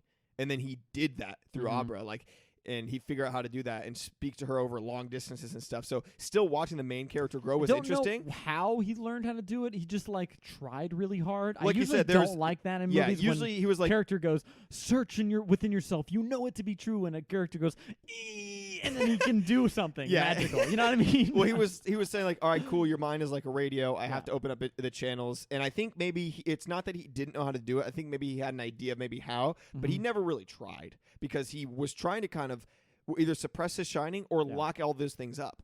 So the idea of like him learning things, I thought was kind of cool that he learned throughout. But then it kind of lessens the fact of, well, then why do you need him at that point if he's having to learn it through this whole time? But it was the only person she knew that had the shining. So you can call it a coincidence of how they met. But once they did, I'm not even upset about that part. She needs. Because there's not that many of them. I get that. She needed somebody that actually also knew what was going on in that situation. Because sure, she's really powerful, but there were moments where like she needs help. She still needs help. So going through this with somebody when you're a kid and someone's trying to kill you, it's a lot. I wish they could have done more, because a big part of Danny in The Shining is Tony, and Tony's kind of like, if I'm remembering correctly, I can't. And again, you saw this like yesterday, and I watched this a couple weeks ago, and I didn't rewatch it because it's long and I hate it. But Tony's not involved in this at all. He's just completely forgotten. And Tony was a great part of The Shining, and Tony could have been used really interestingly in this movie. Like, if I were to do a rewrite of this movie, right? You just like pinched your thumb. I have like a hangnail or something. Well, there was one, so it's like tender, and I was like playing with my cord, and went right in there. I was like, So I think this movie could have been so much cooler if you get rid of all the true Not and Abra shit. All that's gone. And instead, this whole movie is just Dan struggling with his addiction and with his trauma.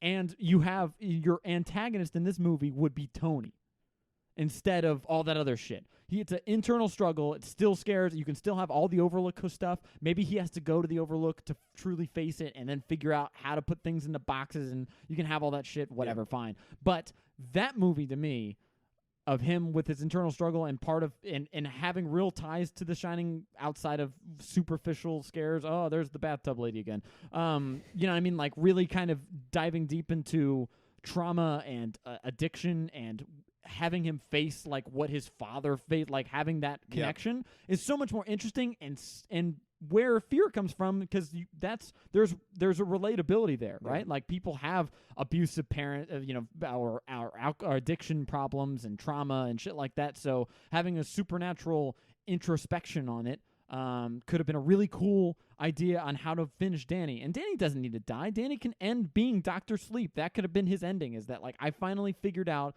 how to use my shining and be a good, productive person in society. Instead, you know what I mean? And then all this other shit is just... So when you said like he can still go back to the hotel and kind of like face kind of some of the stuff like his father faced and all that kind of stuff to figure himself out, reminded me of, I don't know if you like this or not, but I kind of really liked that he did become almost his father, as far as like they made it apparent that he had an injury in the leg, so he had his limp and had the axe and was crazy, and I was like, I love this. Did you like that? So he had this kind of like zombie look to him that I wasn't a fan of. I don't know why they leaned hard into the zombie thing. They should have just kept him. He should have like, there could have been, if they had really tried, like I get the limp and the axe and they redo like when he's chopping down, although they do that shot too many times. There's like 4 shots of him doing the wind back axe into door from the side angle. No, there wasn't. I swear I saw it a bunch, and I was like, come on, I get it. Yeah, you're redoing the thing. But if they had, instead of the zombification and his like weird voice that he does, instead they had him actually try and do a Nicholson kind of impression, and his hair like fell in front of his face, like kind of like Nicholson thing, and like really had embodied it better, and the reasoning behind why that happened. I don't really know why he turned Nicholson. I guess is the explanation the hotel It's not just that got he to turned him? Nicholson. No, it's but that into Nicholson's the spirit character. that Nicholson is. Right. You know what I mean? Jack's Yes. character. Yeah. Why did he turn into that again? Because when he unleashed all the ghosts or whatever, the spirits on her, they then turn around and tried to like take so over they him. they start like And getting he all knew- over him, right? so And he knew that like when he unleashed them, it's going to be hard to put them all back in a box at once, which Right. I guess was his idea of a sacrifice. Mhm. He told her to run because like I got to unleash these things to kill her, but then they Right. might come after me, which they did, Mhm. and they kind of took over him. So then he chases her, and then she's like, "I know he's still in you," and he fights it a little bit enough to destroy the hotel, and then he goes down. Yeah, but so they tackle him like all of those spirit zombie type things, and they like kind of munch or do whatever they're doing to him. It's not really clear exactly. And then he gets up and he's like one of them. Like he's like, oh, now I'm part of it. Yeah, kind of a thing, right? Sort of, yeah. I'm Well, trying to which is remember. kind of what Jack Nicholson is. He's like just like all the other souls that have kind of succumbed Yes, to but in this. a very different way. Right, but this So is that's what I'm this is saying. they are in this one. They are personifying those. They are showing the They ghosts. are dumbing it down to zombie basically, because that's what it looks like. Like You that's could say dumbing it down if that's the term because- you want to use, but they're doing because, it different. They're personifying it. Jack Jack Torrance gets seduced by it. Yes. He just gets zombified by it. It's just like, we tackled you. Now you're one of us. Be our crony. And he's like, where's the axes? You know, it's But like yes, but it's he locked these things up for a long time, and he has been dealing with the mental like strain of all of it for Mhm. such a long time. Was able to lock them up, and then when he unleashes them, that's a powerful force that he has been dealing with for a long time. So it Yeah. makes sense. I can see how it it's makes dumbing sense. it down. I think it's a bad like showing of it, and it's because they did it at the last bit of the movie. But They then don't again, have time did to you go through all want the process. did you want him, like you were saying how you'd rewrite it? Do you want him to go back to the Overlook for such a long time where it feels like we're just watching The Shining again, where he gets overtaken well, just like yes. Jack I mean, did? no, I'm not saying that exactly. I'm just saying that the comparison of the two, as far as like how Jack descended into being a malevolent force. Malevolent. Sorry, fuck me. Force for the hotel, opposed to how it happened to Danny, is very different. And one's super rushed and kind of zombies, and the other one's Yeah, but seducing I and can very at much least like understand- devilish. I can still understand why they did it. Again, then this is the issue of Well, just you're- because you like you- one way better. You literally asked me if I liked it. No, I know. But that's what I'm saying. that's- So yeah, I'm trying to not- clarify. Not it seems saying more objectively. It's, personally. And I understand. I liked it better too. I think that you slowly get into it, but I understand this, so I'm cool with it. But again, the way you were trying to rewrite it too seems like you're getting closer to just a rehash of The Shining. Well, yes, but to an I like your extent. idea though. I'm not saying I'm against it. My point was that if you could do Doctor Sleep without ever going to the Overlook Hotel, it's really tempting from like a perspective of writing. It's like, go back to the Overlook Hotel, Mike. Like it So feels you like you want that. to. Good. Yeah. Like You- I in a like I better way. told you, Yes, when yes, I yes. saw it, when I was watching the movie, my reaction was, okay, it's dumb That how would- they got here, but now that we're here, maybe I can get some stuff. So that'll that's what I redeem want to it. get into next is when they were driving up to the Overlook Hotel Mhm. and they started doing the shots Wah, from the beginning of The wah, Shining all yeah. over again, but at night. Mhm. I loved it.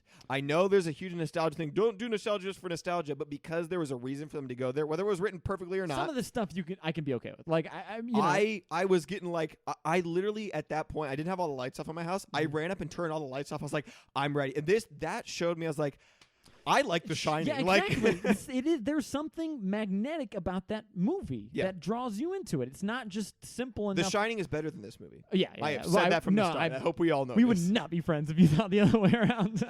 And again, I Um, like The Shining. I didn't want to come across like I didn't in the last one. And it's Yeah. interesting because it the just, moments I it had loved a about really this, high bar in your mind to hit. the moments in this that I loved was those callbacks and seeing how it affected this story. And yes, how they got there was meh, but once they were there, I was so invested in everything going on when they were there. I was. Mhm. I'm just gonna be honest with you. Like personally, I loved it. I don't know. So going back a little while ago, Oh. said there was gonna be. Oh, what's up? Sorry. One last thing. while Okay, there. go for it. When he did kind of turn into the Jack Nicholson character. or yeah, Jack more, Torrance. yeah. Sorry. You might have hated this, but I kind of was like, oh man, I like the idea of like you can't escape it, and I wanted him to end up like Jack Torrance. I didn't want him to survive, but I also didn't want him to die in the way he did. I didn't want him to sacrifice himself for good. Ewan McGregor in is the picture, no, all no, frozen. No, no, no, no, no. But for real, I get the, and I don't really am That's why I I'm not kind of like don't this a like the lot. Overlook exploding, especially at the end of The Shining. Like the original idea Yeah. for the ending is that It's like 'cause I it's hate that supposed it's to be a over. It's supposed to be this thing that's like transcends time and place. Like, But can't is it in the book supposed to be like that? Is that how he wrote it? I know obviously in the no, movie. no, no. it In the is. movie, that's I like the feeling that it's this place that transcends over. That's why what you're saying can. you like that And so idea of how it plays out. instead of the Getting book. to the point where you defeat the evil feels wrong because it's a story of like Right. forever evil. Yes, and that's why I was hoping we'd get that, since that was the essence of The Shining. Mhm. I was hoping he was going to be the Jack Torrance-esque, how he gets Now who succumbed wants to all just that. The Shining again? I'm just No, but that's the thing, is you can have this different story, but at the end Mhm. it reinforce the message of the first one, even though it's like transcending into almost a different genre. Yeah. I like the idea if it transcends into a different genre, a different story, but then it all wraps up in the end to say, look what happened. He's back at the Overlook and ended up just like his father,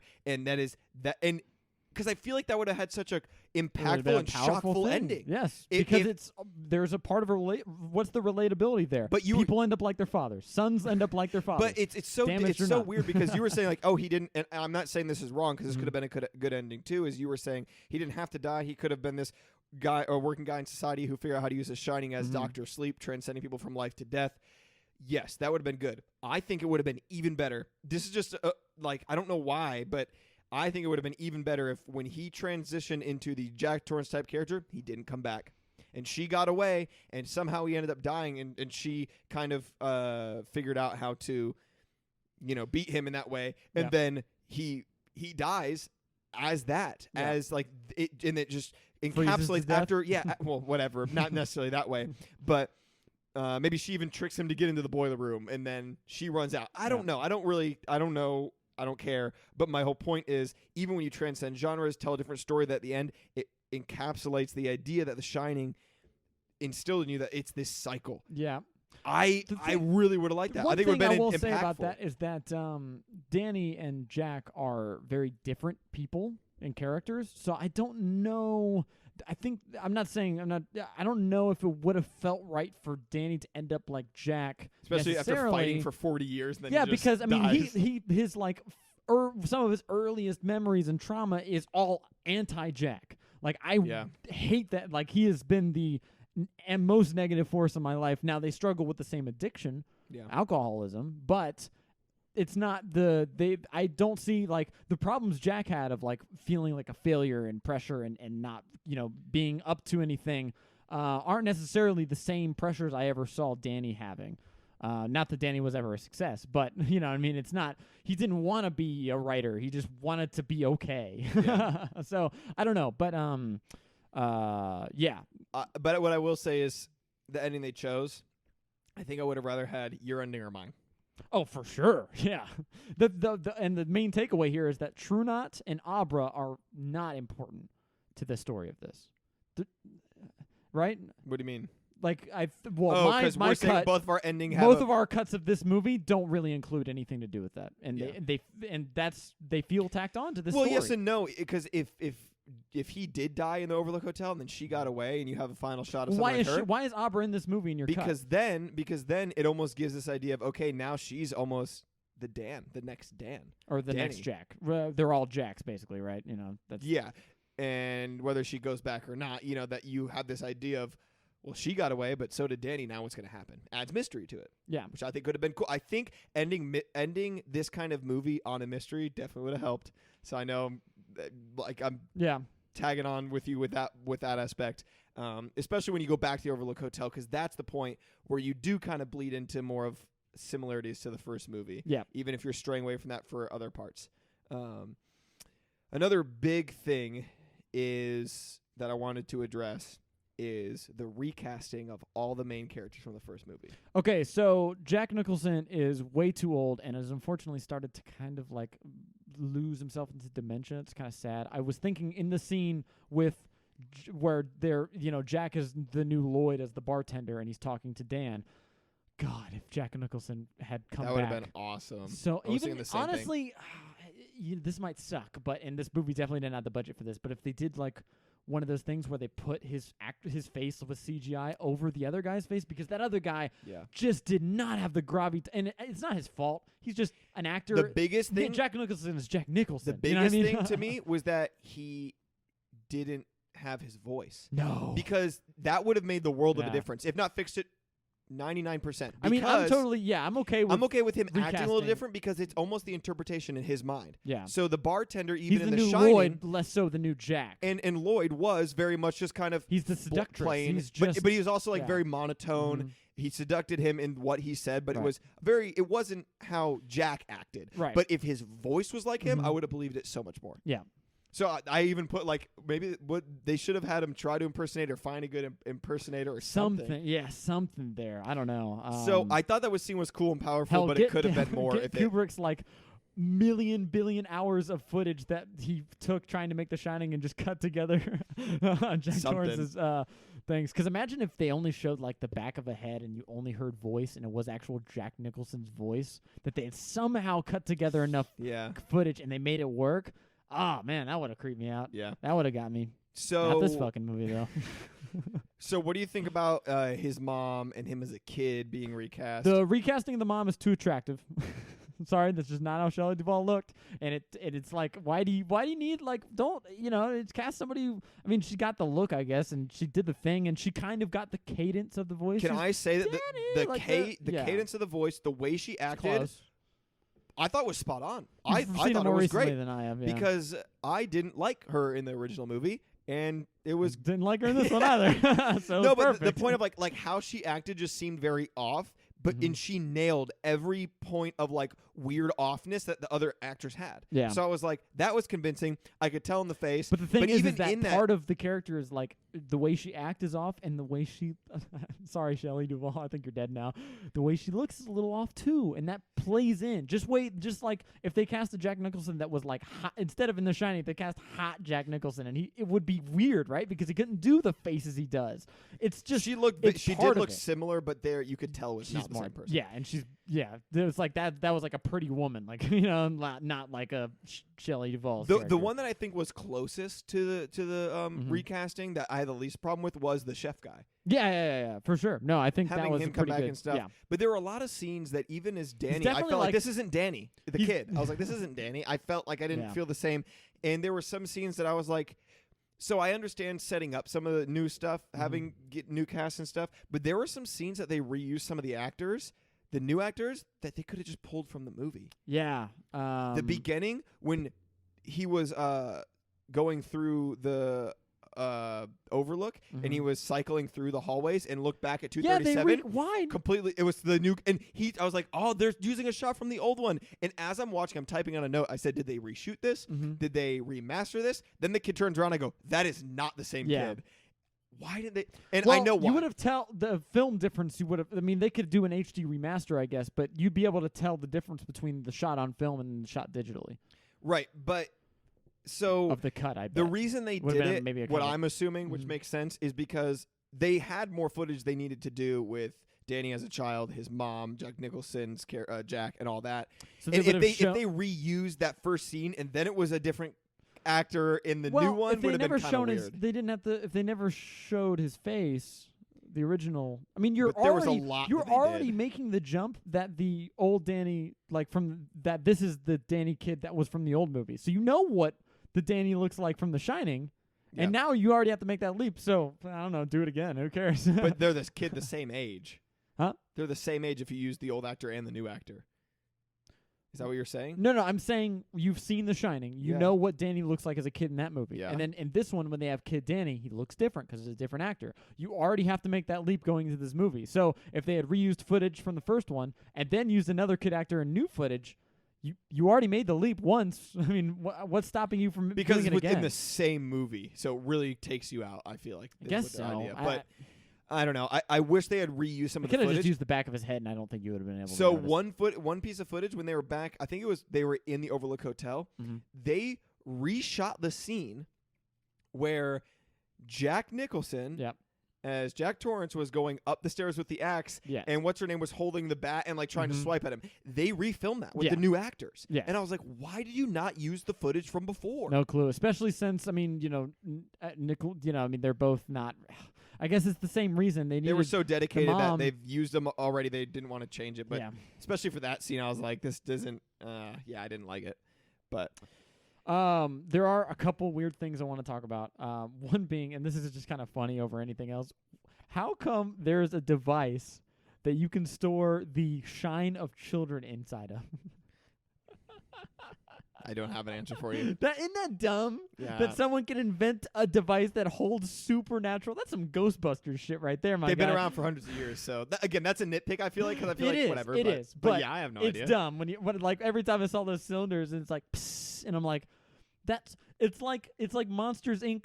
It's holding children's screams in there. That's what it is. It's the same thing pretty much. It's literally the same This is the thing. prequel to Monsters, Inc. It's the screams of children Or Monsters, Inc. is the inside. prequel to this. And it's really all those creepy things in the Overlook Hotel were just monsters from Monsters, Inc. And they just Yeah. escape quick enough so no one else sees them. That's what it is. It's the same universe. That's it. That's what Dr. Sleepless does. This movie has established that we are in the Monsters. The Shining is in the Monsters Inc. universe. I'm cool with it. Wow. I think we found our title for the episode. So, a couple key points of the movie. They killing that kid who was like played baseball. I hated that scene. As in, it was really good because watching them uncomfortable to watch. watching them kill children really made me uneasy. Like I didn't want to look at the screen. I didn't look at the screen. Yeah, I didn't like it. I get you there. Yeah. That was, It was- I mean- good, I guess, because they did a good job making. Like But- I hated these people by the end of That that. seems like a pretty easy thing to. Your bar is low. It's like, yeah, a thing in our monkey brain that goes off whenever a child is in danger went off because we saw a child get killed. Yeah. Oh, But- yeah, good job, I guess. But you know? to be fair, they did that. That helped establish that I really hated these people after it. I did, and I'm gonna give that to them. Sure. I mean, But Rebecca that- Ferguson's still hot. But that blonde-headed girl Oh, who was like 15 years old they and try was to and make was her like a anti-hero type thing, Right, like she's because she- going at the after pedos basically. yeah. So she was doing like a good thing at the beginning, and then she went from that to killing for selfish 9-year-olds. reasons. Yes, but But yeah, it's a big jump to be like, I'm only going to take advantage and steal from people who are trying to take advantage of me. now I'm gonna kill an 8-year-old child. Let's just kill an 8-year-old, dude. And especially since like, I feel like that could be if they were living like the lap of luxury and they showed in some way how like amazing their lives are because they do that. I could be like, okay, well, people get seduced by fantastic things, but they're hippies in RVs. Well, it's not that. It's that she knows that, especially after experiencing somebody else start to die, she knows she's going to die if she doesn't get this. So now it's a selfish of, I have to do this to live. So I guess get it. so. I get it, but it's just like, she's killing kids now. Well, but no, it's literally the thing is- survival. It's no, like, but I have to do it's this now. immortality though. She would have lived a normal full life Oh, yeah, I guess you're right. because she Yeah, offered the true cult thing to Dan, and Dan's at Well, almost is it 40. though? Because I don't even know if it is, because I actually don't think it is, because she was, after she got like once turned, you start, she goes, once you start though, I feel like you're not going to live a normal life. You have Maybe. to inhale, because she Yeah. goes, am I human now? Am I still human? She goes, do you care? At that point, you're not living in you are now felt your like just a fuel. line. Your fuel is now shining. What do Yeah. they call it? Mist. The or, shine, yeah. No, they called it steam. Oh, yeah. Call steam. it steam.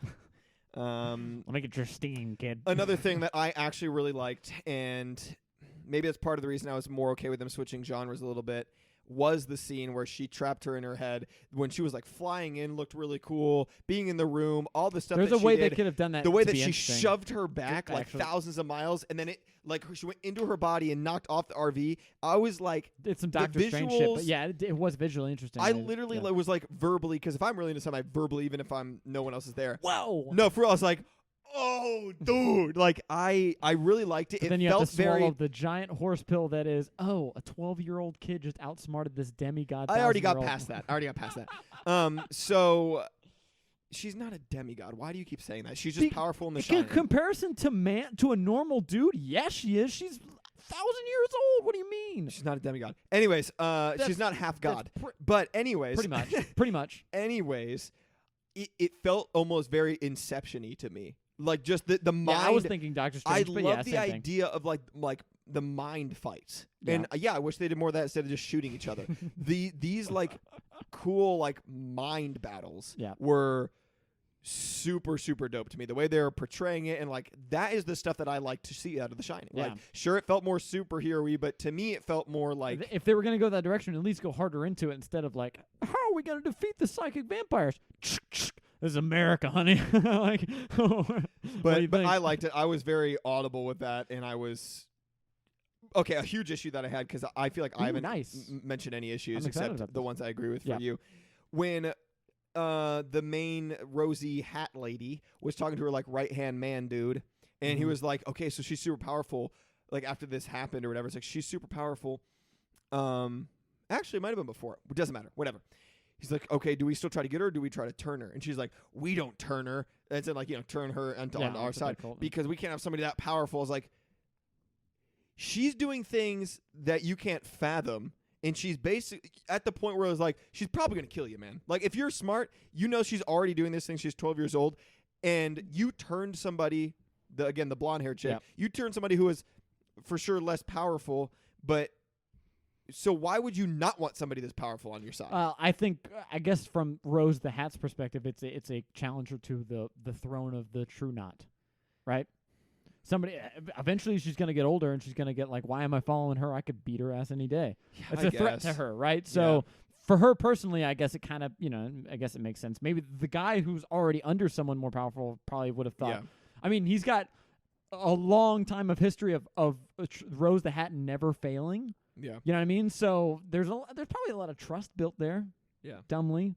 But dumbly. If someone throws your main leader around, you probably should fear them a little more and approach it with a little bit more, because they still approached it dumbly. It was like, there she is, let's drive and get her. And then they got shot by fucking Dan. Yep.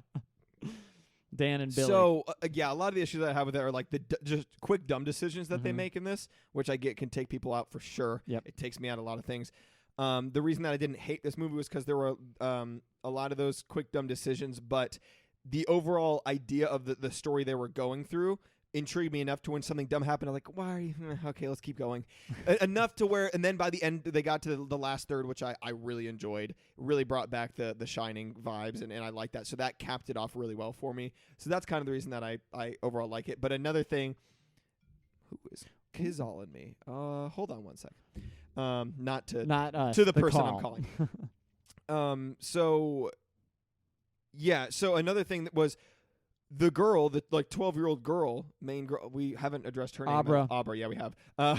Abra, just when she was like, they killed the baseball boy, then decides to just get on a bus and go to find, I guess, a friend to be like, we gotta help him. I'm like, you should be scared. There's a lot of things going on now that you should not just go, I'm just going to go and try to save this boy, when I saw multiple people murder him. It was so rash. Were they trying to like imply some kind of weird social awkwardness related to her Abra's character? I didn't get that at all. Because she's like ostracized at school, but I guess that's just because she shines, and so she does weird shit. And then she does stuff like she just walks up to like Dan, an adult man she doesn't know in public, and is like, "Hey, we're friends." Like that. I didn't get that at all. It's like I don't know, at 12, I mean, you're more innocent, or however old she is, but, I feel like you got to be like, oh, there's things you don't, social conventions you don't break. Don't walk up to adult men and ask for their help for things. You know what I mean? Here's one thing she knew that it was him. Why, when the baseball kid got killed, they're talking back and forth to each other, so Abra's talking to him. She puts red rum on his wall. Yeah. Why?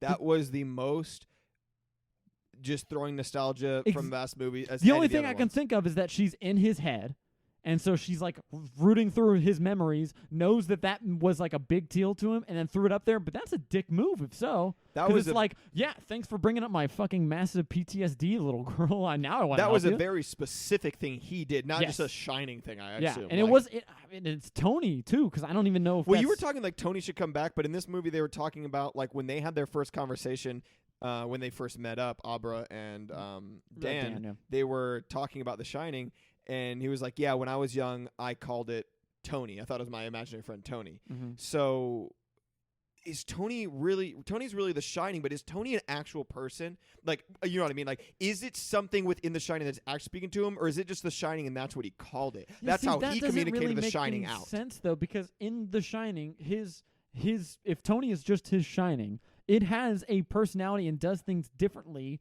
and refers to and doesn't view himself through him. Yes, Like when he and was it doesn't view himself as Dan. It says Mrs. Torrance. It doesn't. He's not true. a part of it. So it feels like a different entity, like something else is possessing him.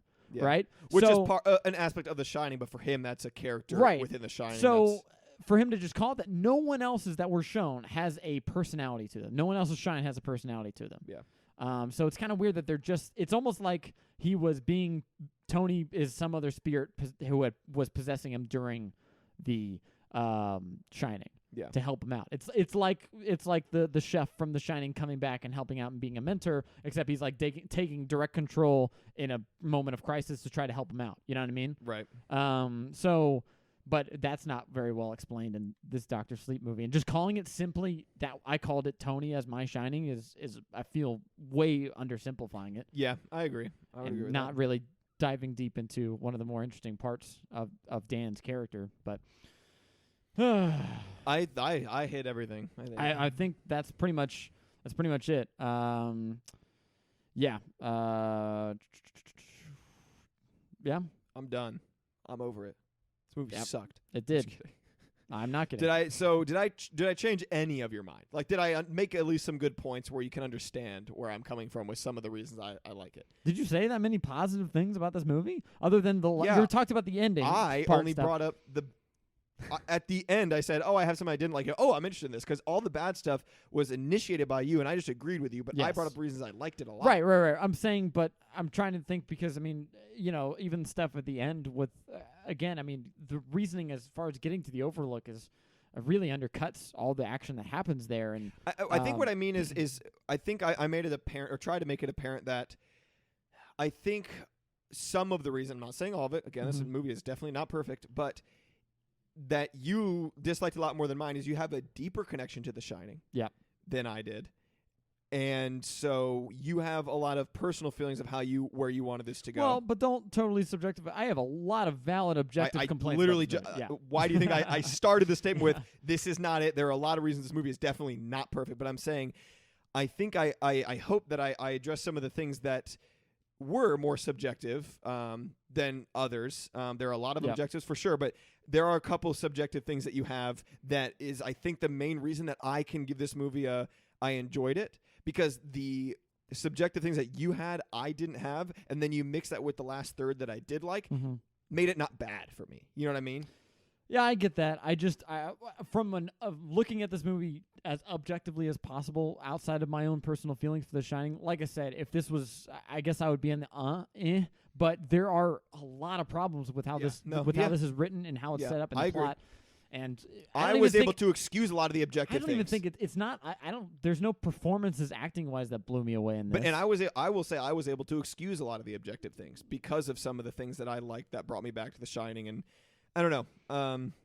I think that it has a very big. I think subjectively, this movie had a lot more impact on us differently than a lot of other movies, which is why I was excited to. So I guess I'm still in the camp where I really don't like. Yeah, this movie. That's fine. And even objectively, I can be okay with you saying it's bad. Yeah, because I'm in the camp where I'm kind of in the middle, but there were definitely moments I enjoyed.